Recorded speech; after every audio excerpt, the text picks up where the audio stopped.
Bonsoir, il est 18h ici à Rabat. Bienvenue si vous nous rejoignez. Au menu ce soir, l'invité culturel Gilbert Sinou, historien et écrivain, parlera avec Hanan Harat de son dernier roman consacré au grand philosophe, juriste et théologien musulman du XIIe siècle, Averroès. Sa pensée a profondément marqué celle européenne avant d'être redécouverte dans le monde musulman. Dans le dossier du jour, on revient sur le rapport du Conseil national des droits de l'homme sur le procès de Gdi Mizik publié hier. Hanan Harat reçoit maître Brahim Rachdi, avocat au bureau de Casablanca et avocat des parties civiles au procès de Gdi Mizik. Mais on commence avec le journal de la rédaction. Voici les titres. À la une, Marrakech abrite un événement de marque. Les travaux de la 10e édition de la World Policy Conference se sont ouverts aujourd'hui. L'événement placé sous le haut patronage du roi Mohammed VI a été marqué par un message royal adressé aux participants. Le souverain a rappelé la place que doit occuper l'Afrique sur l'échiquier mondial. Dans la crise catalane, la justice espagnole devrait émettre aujourd'hui un mandat d'arrêt européen contre le président déchu de l'exécutif catalan, avec 13 membres de son gouvernement et 6 membres du bureau du Parlement régional. Carles Puigdemont était appelé à comparaître hier devant une juge d'instruction à Madrid, mais il est resté à Bruxelles. Et puis en Syrie, nouveau coup dur pour Daesh. Le groupe extrémiste a perdu la ville de Deir ez-Zor dans l'est du pays face à l'armée du régime syrien, soutenue par ses alliés russes et iraniens. Deir ez-Zor était le siège principal des dirigeants de Daesh. Les précisions à suivre. En ouvrant ce journal au Maroc, au Palais Royal de Rabat, le roi Mohammed VI a reçu aujourd'hui Moussa Faki Mahamat, président de la Commission de l'Union africaine, selon un communiqué du cabinet royal. À l'occasion de cet entretien, le président de la Commission de l'UA a relevé l'apport important du Royaume du Maroc depuis son retour en janvier dernier au sein de sa famille institutionnelle panafricaine à l'agenda de paix, de stabilité et de développement du continent. Moussa Faki Mahamat a également salué l'action du souverain en faveur d'une coopération sud-sud interafricaine et son engagement en tant que leader sur la question de la migration au sein de l'Union africaine. L'entretien a porté aussi sur les défis multiples auxquels fait face le continent. Plus tôt dans la journée, le roi Mohammed VI, Amir el-Mouminin, a accompli la prière du vendredi à la mosquée Hassan à Rabat. Dans son prêche, l'imam a rappelé le 6 novembre, une journée mémorable dans l'histoire du Maroc, chargée d'épopées et de dates glorieuses. Son anniversaire sera commémoré dans 2 jours par la nation marocaine. Cette date célèbre chaque année le départ de la Marche verte. Direction la ville ocre marocaine, Marrakech, elle abrite un événement de marque. Les travaux de la 10e édition de la World Policy Conference se sont ouverts aujourd'hui en présence d'imminentes personnalités mondiales issues de divers horizons. L'événement placé sous le haut patronage du roi Mohammed VI a été marqué par un message royal adressé aux participants. Sa lecture a été donnée par le conseiller du souverain, Yasser Znaghi. Selon le roi Mohammed VI, il est primordial que notre continent soit au centre d'un échiquier mondial redessiné et qu'il se fasse entendre sur la scène internationale à la lumière des récents développements et des avancées reconnues du continent. Pour sa part, le président français Emmanuel Macron a salué l'ouverture du Maroc sur le monde, notamment l'Afrique. Le message d'Emmanuel Macron a été lu par l'ambassadeur de France au Maroc, Jean-François Giroud. Restons à Marrakech où le service préfectoral de la police judiciaire de la ville est parvenu hier soir et lors des premières heures de la journée de vendredi a arrêté 6 personnes à Casablanca. C'est pour leur implication présumée dans l'assassinat avec préméditation à l'aide d'une arme à feu survenue dans un café du quartier Hivernage à Marrakech selon un communiqué de la Direction générale de la Sûreté nationale. L'opération de ratissage a permis de retrouver le motocycle, l'arme à feu et des balles utilisées dans l'exécution du crime auquel les auteurs présumés ont mis le feu et abandonné dans un terrain vague. Ils font actuellement l'objet d'examens techniques et balistiques nécessaires.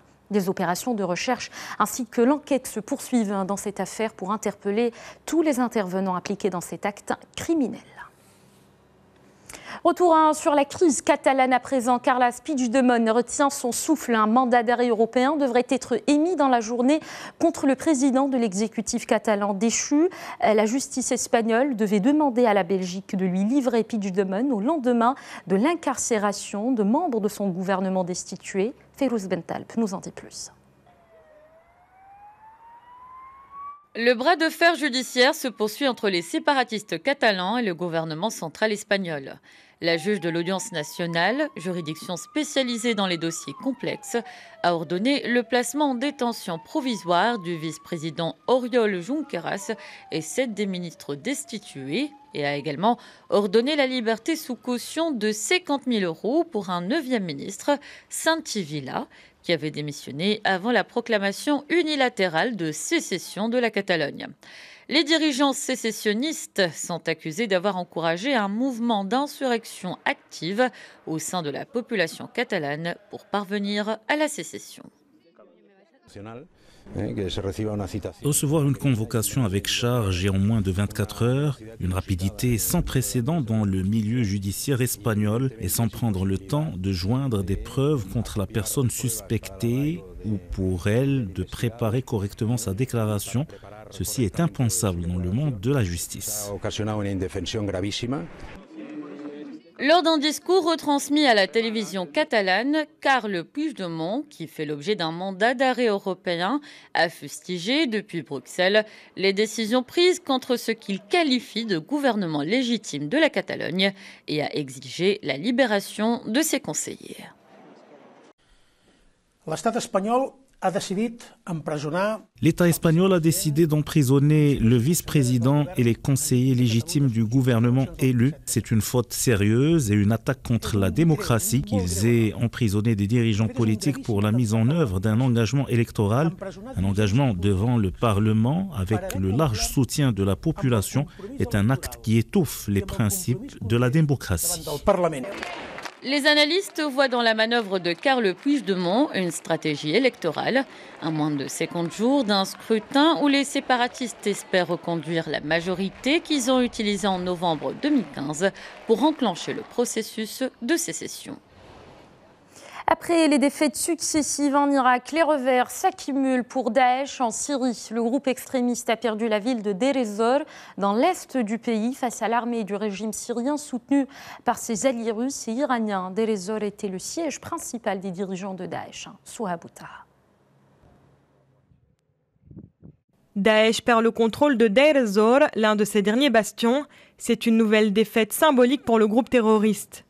Il aurait fallu 2 mois d'offensive menée conjointement par l'armée syrienne appuyée par l'aviation russe et les combattants kurdes et arabes des forces démocratiques syriennes soutenues par la coalition internationale pour chasser la bête noire de toutes les grandes villes qu'elle contrôlait en Irak et en Syrie. Daesh résiste néanmoins encore.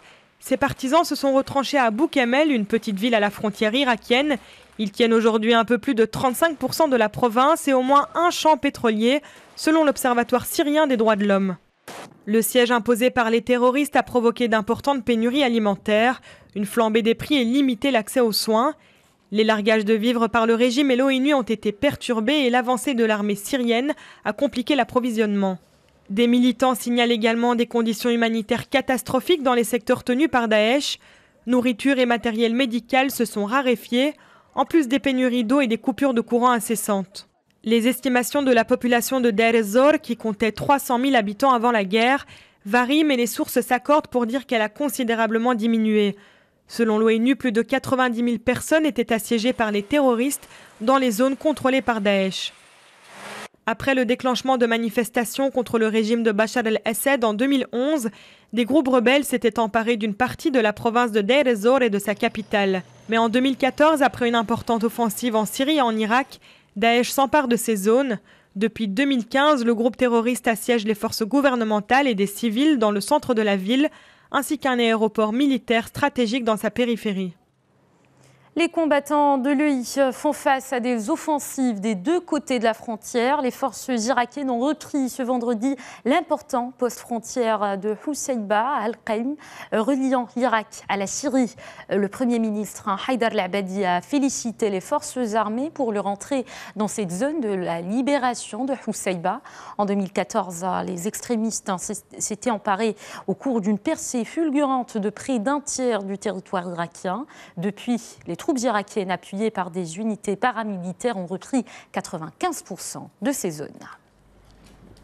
Retour sur cette avancée des forces irakiennes avec le général François Chauvency. Il est expert en stratégie militaire, on l'écoute.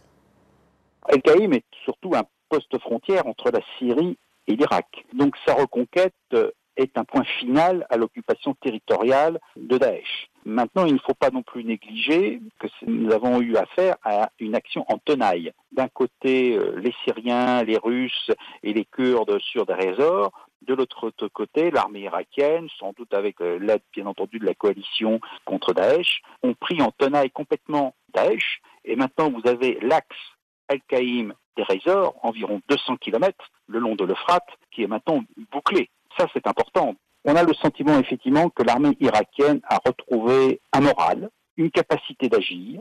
C'est forcément le résultat de longs mois, sinon d'années de guerre, où finalement l'armée s'est reconstruite dans la guerre et non pas dans les casernes. D'un côté, l'expérience de la guerre et de l'autre côté, l'effort de formation, plus le soutien de la coalition dans les opérations, a fait de l'armée irakienne un nouvel acteur important de l'Irak. Aux États-Unis, dans un nouveau tweet publié ce vendredi, le président américain Donald Trump traite, je cite, d'animal dégénéré l'immigré ouzbek accusé de l'attaque à la voiture bélier. L'attentat a fait 8 morts mardi sur une piste cyclable à New York. Hier, Daesh a revendiqué l'attaque, mais sans livrer d'éléments de preuve. Anissa Al. Daesh l'a affirmé dans sa revue hebdomadaire. L'auteur des attentats meurtriers à New York était un soldat du califat. Saïfullah Saipov, 29 ans, qui a revendiqué son allégeance à Daesh, a été inculpé par le procureur fédéral de Manhattan de 2 chefs d'inculpation, violence et destruction de véhicules et soutien à une organisation terroriste. Ces éléments l'exposent à la prison à perpétuité. Le président Donald Trump s'est exprimé à 2 reprises sur Twitter pour réclamer la peine de mort du terroriste arrivé aux États-Unis en 2010 grâce au programme d'octroi de visa par loterie.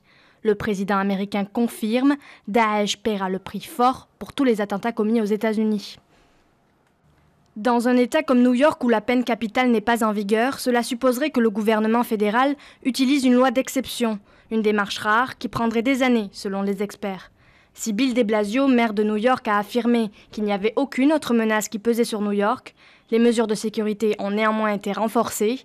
La police a indiqué avoir doublé ses effectifs dans les lieux stratégiques, en prévision du marathon de New York, qui attire chaque année 50 000 coureurs. Et suite à cette attaque terroriste perpétrée au quartier de Manhattan à New York, le roi Mohammed VI a adressé un message de condoléances et de compassion au président américain Donald Trump. Dans ce message, le souverain fait part au nom du Royaume du Maroc de sa ferme condamnation de cet acte criminel lâche, réitérant au président Trump sa forte solidarité et son adhésion totale aux efforts internationaux pour lutter contre le fléau odieux du terrorisme. Le roi Mohammed VI a exprimé au président Trump et à travers lui, aux familles des victimes et à l'ensemble du peuple américain ami, ses vives condoléances et ses sincères sentiments de compassion. On ouvre à présent le chapitre diplomatique. Le président américain a entamé ce vendredi sa première tournée en Asie qui intervient dans un climat de forte tension avec la Corée du Nord. Donald Trump se rendra au Japon, Corée du Sud, en Chine, au Vietnam et aux Philippines. L'un des objectifs principaux de ce voyage, le plus long d'un président américain dans la région depuis un quart de siècle, est de renforcer la détermination internationale pour isoler le régime nord-coréen. La Corée du Nord a mené son premier essai atomique en 2006 et a fait des progrès considérables depuis l'arrivée au pouvoir de son dirigeant actuel, Kim Jong-un. Cap à présent sur l'Allemagne. Un tour de table a eu lieu ce vendredi pour dresser un bilan à la mi-temps des négociations encore préliminaires. La chancelière Angela Merkel s'est montrée optimiste quant à la formation de son 4e gouvernement. Jusqu'ici, les séances de travail entre les 4 partis qui tentent de mettre sur pied un gouvernement ont été houleuses. Depuis plus de 2 semaines, Angela Merkel et son camp conservateur mènent à huis clos des discussions marathon avec les libéraux du FDP et les Verts.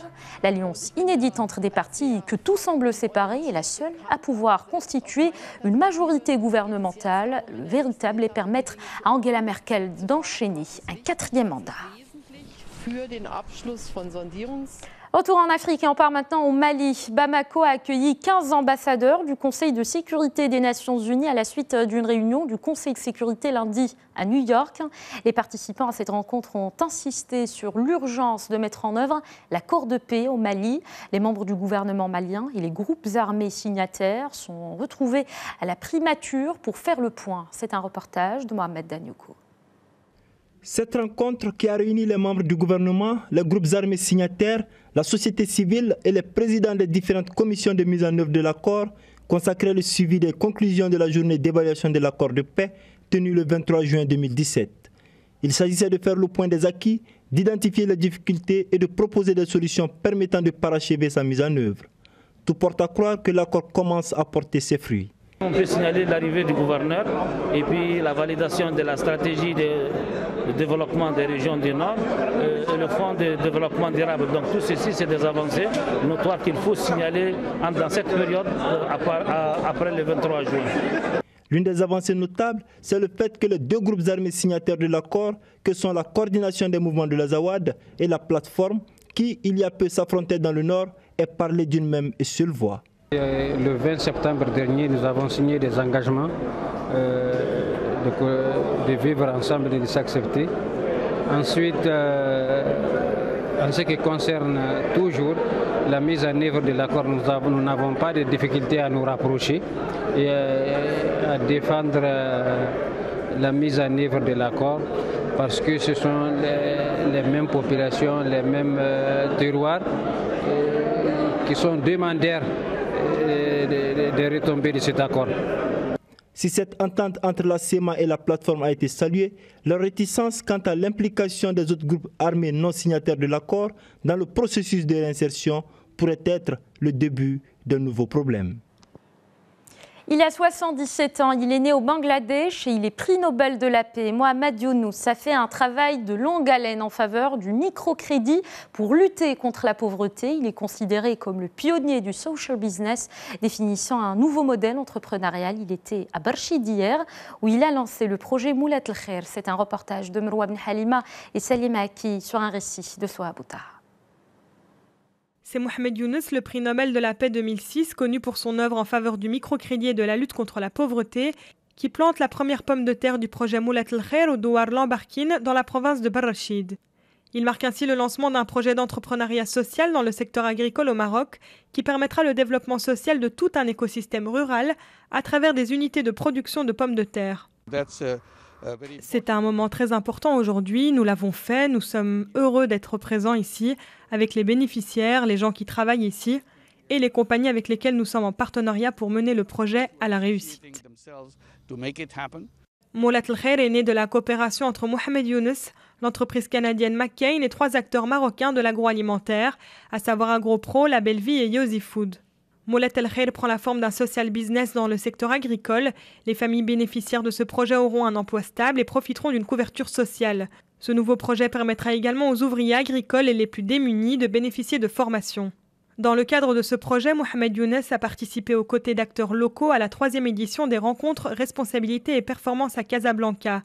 Placée sous le signe du partage d'expériences entre acteurs du développement, cette édition fournit l'occasion d'initier une réflexion et un processus de mobilisation des savoirs autour de l'innovation sociale et de son rôle de moteur de la croissance durable en Afrique. Fin de cette édition, dans un instant, le JT Éco avec Oumaï Masbila. À tout de suite.